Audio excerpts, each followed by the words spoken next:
Good afternoon, everybody, and welcome back to the Indy's Trusted Servant Show on InspireSmall.biz. What is Indy's Trusted Servant? Well, that's me, Danny O'Malia. I'm Indy's Trusted Servant. I do customer service training and keynote speaking about customer service and organizational culture. Learned all of that at the hand of the master, my late father, Joe O'Malia, in the O'Malia Food Market days, and even before that, from the age of 9 when he owned a small grocery store in Broad Ripple back in the 50s. So if you want to know more about my customer service training and keynoting, give me a call at 317-413-9062.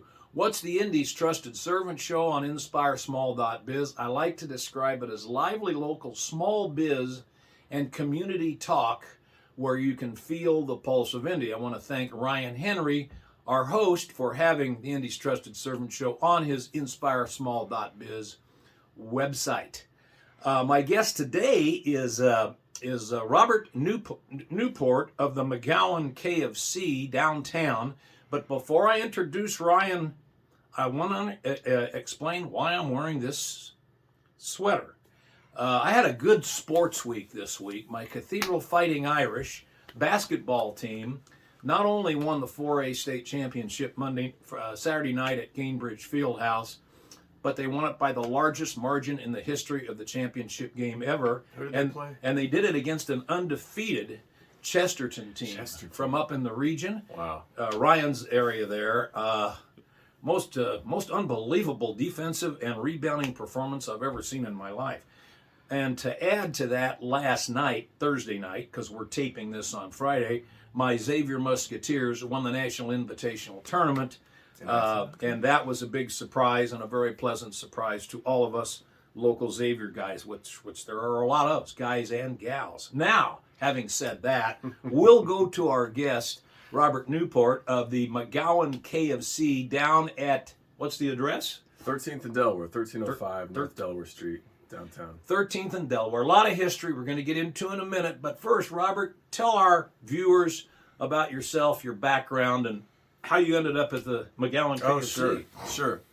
I love talking about myself. Well, Danny. good. That's the kind of guy I am. Go to it. No, you mentioned Xavier. I'm a Ball State guy. We're excited about Coach Michael Lewis taking the helm of the program. Yeah, good luck with that. Yeah, it's exciting. Hopefully he'll bring some excitement back in Muncie, bring some MAC championships back to Ball State. I hope so. We're hoping he's the second coming of Rick Majerus over there. Hey, what a coach he was. Yeah, right. No, I grew up in Muncie, grew up Catholic. Where'd you go to high school? Went to Delta High School. The Delta Eagles? Yeah, that's right. Very good. Wrestling. They were huge in wrestling in the Yes. 80s. I wrestled. Our program had a sharp decline if I was on the varsity wrestling team, which I was. I was a lot better at football. We had some decent football teams when I was there. But fun fact for you, sounds like you're into basketball. Delta played in the last single class Indiana State Championship game against Bloomington North and Jared Jeffries when he was there. So I take it you lost. That's right.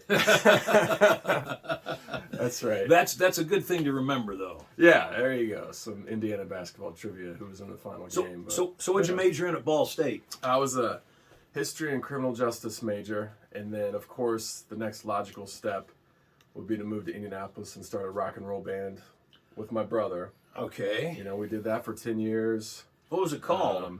Borrow Tomorrow. Okay. Can I borrow your lawnmower? Give it back to you tomorrow. All right. We were like folk rock, indie rock. Had a lot of fun with it. Opened up for Bob Seger Really? when it was still Banker's Life Field or Conseco Fieldhouse. It's hard to keep it straight. But Yeah, that's cool. had some fun opportunities. Did that for about 9-10 years. How big was the band? How many people were in the band? It was a 4-piece. Okay. You know, folk rock. We all loved Petty, Dylan, Springsteen, that kind of vibe. Jackson Brown, just kind of classic indie rock influences. I've been in Indy ever since college, about 13 years. I love it down here. So what'd you do after the band? Yeah, so I got into, started working for Catholic Charities for a while in refugee resettlement. I kind of had a sales background before that. I sold medical record retrieval services to plaintiffs' attorneys, Okay. and also Okay. web-based case management systems. Getting a lot of experience here. Oh yeah! Right? Oh my gosh! Variety I've of experience. Worked for the Census Bureau. Did you all go out and kinds of take things? I did. Did you visit people I at was their houses? An enumerator. Really? Is what they called us. Knocked on doors. It's harder and harder these days to knock on doors and talk to people. There's nobody there for one at thing. their homes. Yeah. It's not an easy thing to do. Yeah, But, and gosh, for the last 6-7 years, I've been managing that event center, McGowan Hall. How did that come to be? Yeah, that's a great question. People sometimes ask, Robert, how'd you get that job? Well, no one else wanted it. Okay. Okay. You have this 100-year-old building. It's the home of the first Knights Council in Indiana. So just a rich history. I love going back through the old newsletters and seeing the ads for the Model A Fords, or just the imagery is really cool and nostalgic. But the place was struggling a while back. The bingo operation left several years prior. Was kind of forced out, right? More or less. Not necessarily forced out. I think the leadership at the time, it was more difficult to turn a profit. They felt like, I don't know, under this current model, how we're going to make it sustainable. And so they kind of slowly left. The volunteers running the bingo. Okay, gotcha. And different state laws made it more difficult. Like you couldn't tip pull tab workers anymore. And that was how they got a lot of the employees the volunteers, to work the events. So anyway. So before we go any farther, explain to our non-Catholic viewers what Sure. the Knights of Columbus is globally, okay? And then we'll come back to McGowan Hall. Absolutely. The Knights it's a great organization founded by Father Michael J. McGivney back in 1882. The idea was back then, you had a lot of sickness and death, and these parishioners were dying, and Father McGivney saw a way, an opportunity, or a very real need, to provide for the material needs of their widows and orphans.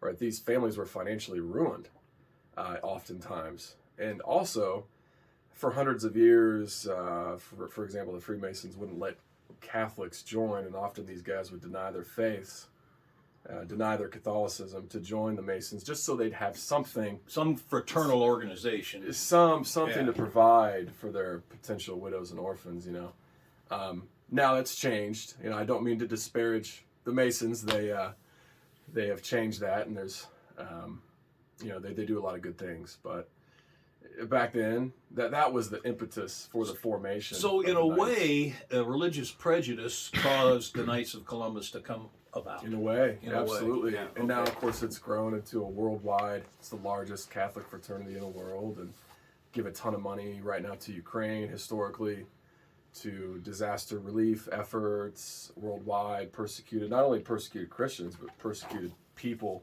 of all backgrounds worldwide, millions and millions of dollars. It's proud to be a part of it. And I believe, I belong to St. Louis de Montfort and Fishers. They have a KFC there. That's right. Okay. A lot of Catholic parishes have their own KFCs, right? That's right. So they're out there, even though you might not see them. So the McGowan Hall, was it built to be a KFC? It was. Because it kind of looks almost like a big old mansion, right, in a way. Well, there used to be a mansion on that property. Until sadly in 1963 they tore it down to hide all the secrets. What secrets? I'm just kidding. You threw me That's a just what I curveball there. tell everybody, why did they tear the mansion down? Well, you had to bury all the secrets. But so the Knights purchased, oftentimes businesses would do back then in the 1920s and 30s, they'd buy up these large, old, kind of Gilded Age mansions and turn it into a law office, turn it into a business, chop it up into apartments or whatever. But the Knights bought it, and that became the clubhouse. They were growing so rapidly. When did the Knights buy it? 1919. In 1919? They did, in 1919. Okay. And it was built in the 1870s. The last private owner was a guy by the name of Hugh McGowan, who made a fortune on the trolley car system, the interurban. And so he passed away a few years later. His widow sold it to the Knights. In 1922, they built our building the auditorium building, connected it to the mansion. Sadly, in 1963, they tore the mansion down. They tore the mansion down, okay. That's right. None of the mansion remains, sadly. Would have been nice to have a little extra storage space, but sadly, it is completely gone. You know, at that time... This is all really interesting. I can go on and on. Yeah, keep I've me always focused. wondered about that building, you know, how it came to be, and so on and so forth. So now, specifically to McGowan Hall today and the Knights today, let's focus on your membership there. How many folks belong to the KFC there? It's a far cry from the heyday in the 1930s, about 3,000 members. You don't mean that McGowan had 3,000 members? Yeah, we did. Holy for Toledo. 50 years, from 1899, when the council was started, to 1949, when I believe it was the East Side, was the next Knights of Columbus to start at Indianapolis. But anyway, for 50 years, that was the only Knights Council. It was the only one. Okay. So, if you wanted to have any Catholic social life whatsoever, that's how you did it back in the day. I did not realize that, but then again, most of those other buildings are much newer, probably built in the 50s. 60s, yeah. Okay. That's right. Okay. So what's the membership today? Maybe 200. That's more than I would have kind of guessed. So you're at 13th and Delaware. Where's the membership come from? Is there a specific? Is it all downtown folk, or spread out? It's really spread out. You know, you have guys that will drive from Greenwood. You have guys that will drive from Westfield and Whiteland. Why do they do that? They mention they love the history and the heritage of that particular council. Some of those people might work downtown or near there. Is that But possible? some of them don't. I mean, these guys will work in Kokomo, Indiana, and they'll drive to Mater Dei. The Mater Dei is the name of our council, Mother of God in Latin. If you're not, a linguist out there, I don't know. But it's a special place, and I'm privileged and honored to be a part of its preservation. So would you describe it? It's obviously a fraternal organization. Right. What else? What do the members glean other than fellowship from being a Knight of Columbus generally, and specifically at the McGowan Knights? Yeah. Well, the Knights is all about faith in action. The Knights is all about taking action, helping the parishes, of course, like you mentioned, helping build Catholic fraternity and Catholic community, not just with the men, but with their families as well in the broader community.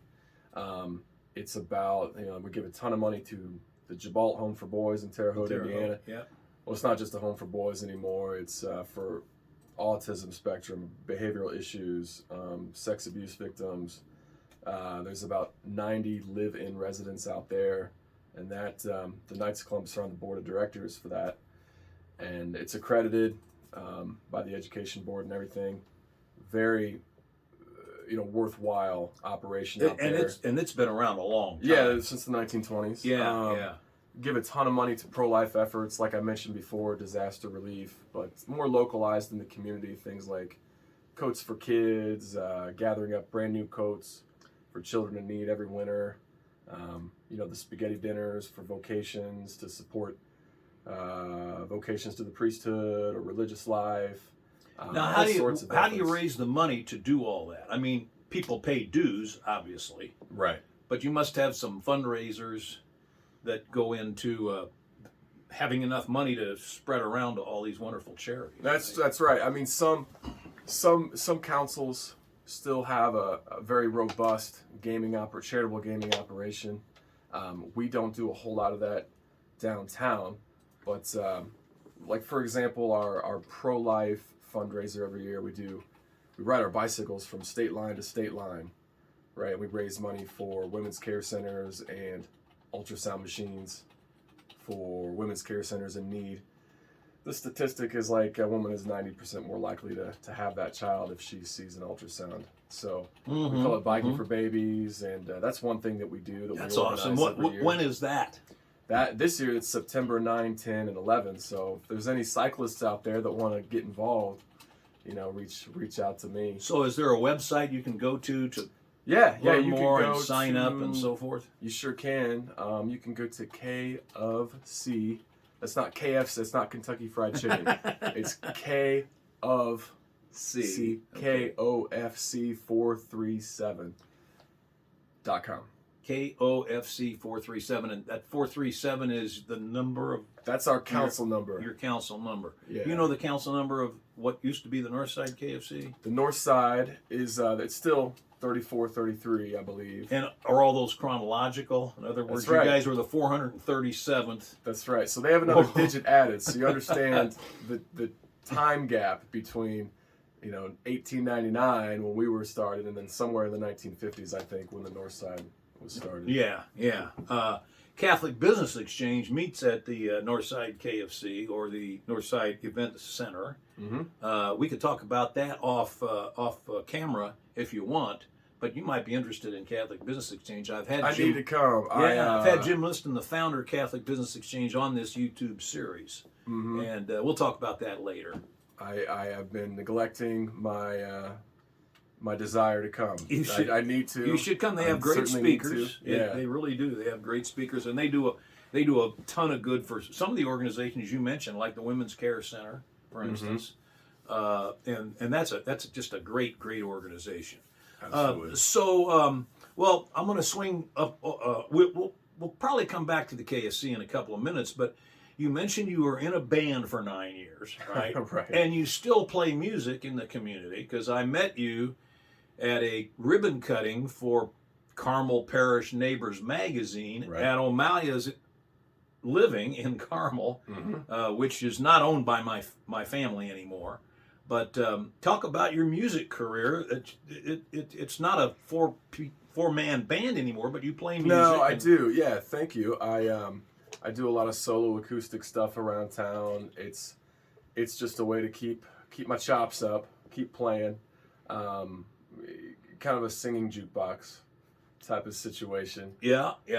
Well, I listened to you perform, and I thought it was very good. If somebody's having an event like that, Oh, sure. How do they reach out to you? Great question. Yeah, you can reach out to me. I can maybe give you my cell and a link or my email address. Fire away. Yeah, it's you can touch base with me. It's ranewport@gmail.com. I'm on Instagram, Bob's Oasis. Bob's Oasis? Bob's Oasis, if you can remember that. Why Bob's Oasis? Got to be a reason. It's kind of my it's my realm of solace, if you will. My music world. Bob's Oasis. That's what you do to relax. Yeah, I guess so. Or That's to escape, to get away. Yeah, It's my artistic universe, Bob's Oasis. How many gigs do you have in, say, a year? Oh gosh, at least a few a month. So I'd say maybe 30 or 40 gigs a year. Yeah. Okay. Yeah, it's fun. And you're a one-man show. One-man right? show. Yeah, sing and play guitar. What? You mentioned folk music before, and you mentioned Seeger and Petty and so on and so forth. What kind of music do you play in case somebody's having some kind of an event? Do you do weddings and stuff like that? I have in the past. I remember one wedding in particular I did at St. Joan of Arc, and they wanted me to play for, I believe, the bride entrance. It was some acoustic Led Zeppelin song. Okay. Sounds like young people to me. Yeah, I had fun with that one. But it just sounded incredible. They had it on the PA. Of course, this gorgeous 100-year-old church. Yeah, Spanish mission style, a lot of limestone. It just sounded incredible reverberating in there with my, acoustic kind of droning away that old Led Zeppelin tune. Yeah. It's kind of obscure. It was like a B-side, kind of one of their more acoustic numbers. So if somebody's having an event and they want a one-man band, if you will, how wide is your repertoire? I mean, if somebody said, could you play a Beatles song or a Four Tops song or something like that, is that out of the realm? No, absolutely not. Okay. That's within play. I do a lot of Beatles and some Motown too. I've done anything from Lady Gaga, Selena Gomez, to, pretty wide variety. Roy Orbison, or like you said, the Four Tops. I can do all that. I got to tell you this. My wife and I saw Taylor Swift. Everybody loves. I can do some Taylor Swift for your next event. Okay. So you getting into the. I don't know what Taylor Swift is. She's not country, is she? I'd say pop, country pop. Yeah, yeah, yeah. If people like country, I can do that too. Yeah, you can do that too, and you can do what a song from a woman artist too, right? Obviously. Oh, sure. Yeah. Okay. Yeah. You mentioned Roy Orbison, and this is a little bit off the subject, but he was one of my all-time favorites.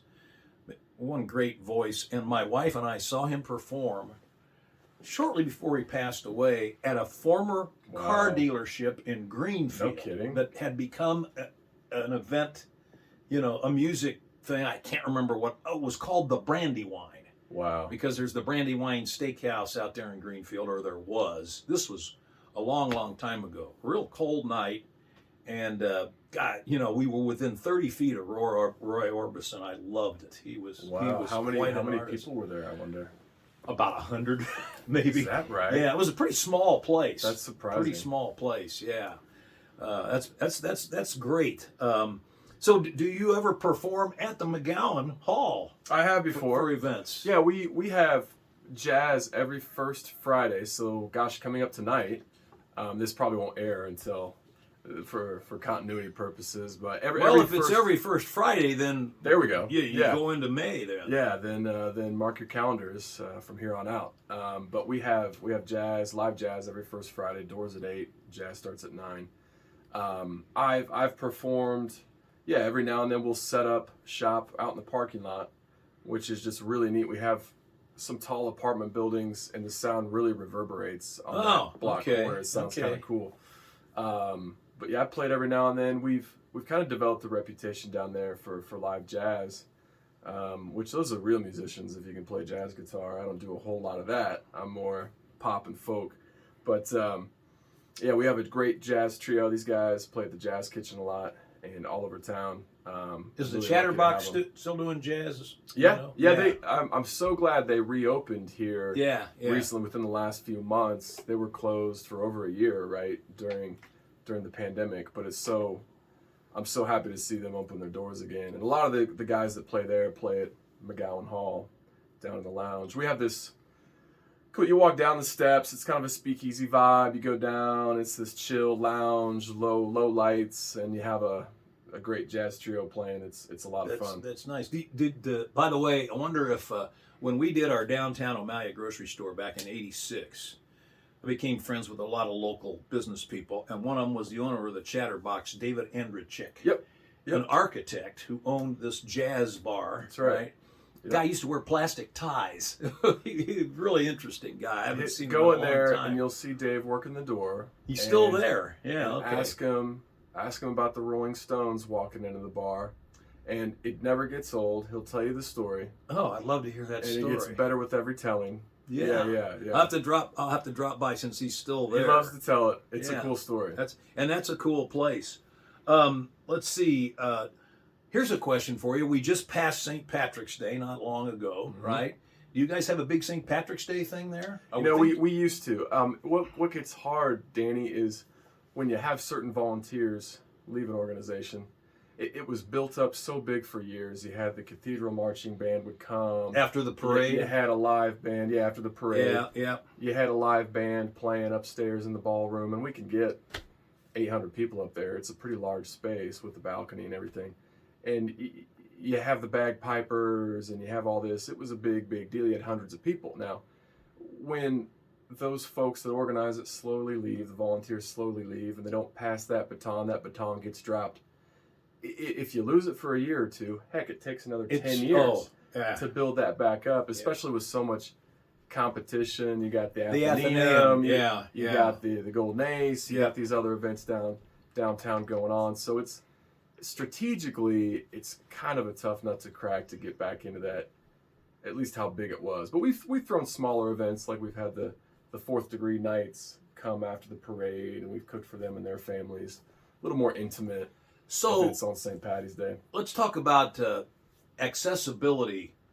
Could somebody, for instance, you could walk into the KSC on Friday night and buy dinner, even if you're not a member of the KSC, the Northside The north side you could. Our Can location. you guys do that? It's event specific right now. We were open for a time before the pandemic every Friday for live music. Now to the public? Yep, that's right. Okay. So every first Friday, anyone can come down and there is food.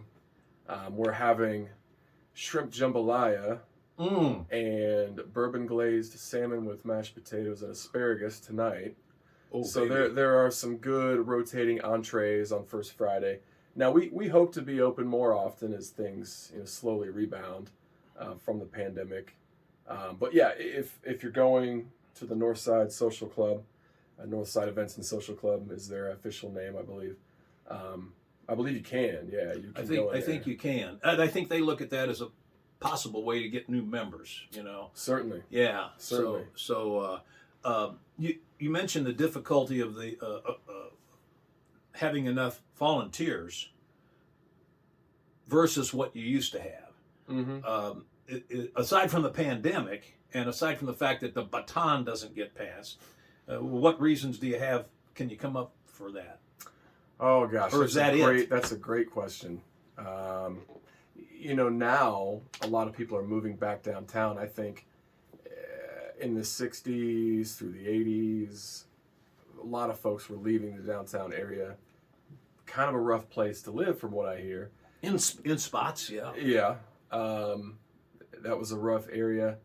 Now it's completely transformed. I mean, all the homes around there are gorgeous. These gorgeous old turn-of-the-century homes are being restored. It's right in the old north side. It's right across from the Benjamin Harrison home, which, if you know anything about Indiana history, you should know. President Benjamin Harrison, the only one from Indiana. Right. It's right across the street from there. So as you have this resurgence, people moving back downtown, going to church downtown again. Now, I mean, what we found, Danny, is at the hall, we've had a resurgence with a lot of non-Catholics enjoy the building. They'll come down, enjoy the jazz. So McGowan Hall, we serve, of course. You don't have to be Catholic to have your wedding reception at McGowan Hall. You don't even have to be Catholic to join the KFC, do you? You do. You do. Okay. You do have to be. Okay. You do have to be a Catholic man to join the Knights of Columbus. But it should be noted that McGowan Hall, community center with Catholic ties. However, the Knights are really one of many organizations that meet at McGowan Hall these days. So if you have a service club, could have a meeting there? Oh, certainly. A Sertoma Club or Rotary Club, whatever? Certainly. Yeah, okay. Absolutely. We're just about out of time. Give us the website for McGowan Hall and the KFC, and then the website for Robert Newport, musician. Bob's Oasis. Yeah, but if you guys want to know about our events coming up, we do more than just First Fridays. We do a lot of concerts and events throughout the month. You can go to McGowanHall.org and check that out. You can check us out on Facebook and Instagram. On Instagram, it's McGowan Hall 1922, which was when the building was built. If you're interested in the Knights specifically, you want to get involved with that, it's kofc437.com. And Robert Newport. Yeah, you want to check out my silly songs, my silly Instagram page. It's Bob's Oasis. Look me up. I look like Derek Zoolander on my very good profile picture. Robert Newport of McGowan KFC and Bob's Oasis, right? Yes, sir. An for being our guest on the Indy's Trusted Servant Show. Next week, our guest will be Jennifer Budenbaum of the Alzheimer's Association, an organization very near and dear to my heart. So thanks again to Ryan Henry of InspireSmall.biz for hosting the show, and we'll see you all next week. Danny, thanks for having me. Good to have you, Robert. Yes, sir.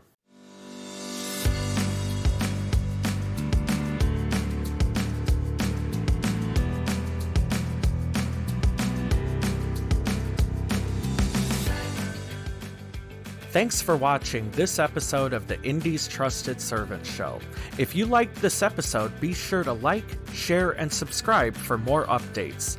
The Indy's Trusted Servant Show is produced by InspireSmall.biz in Indianapolis, Indiana.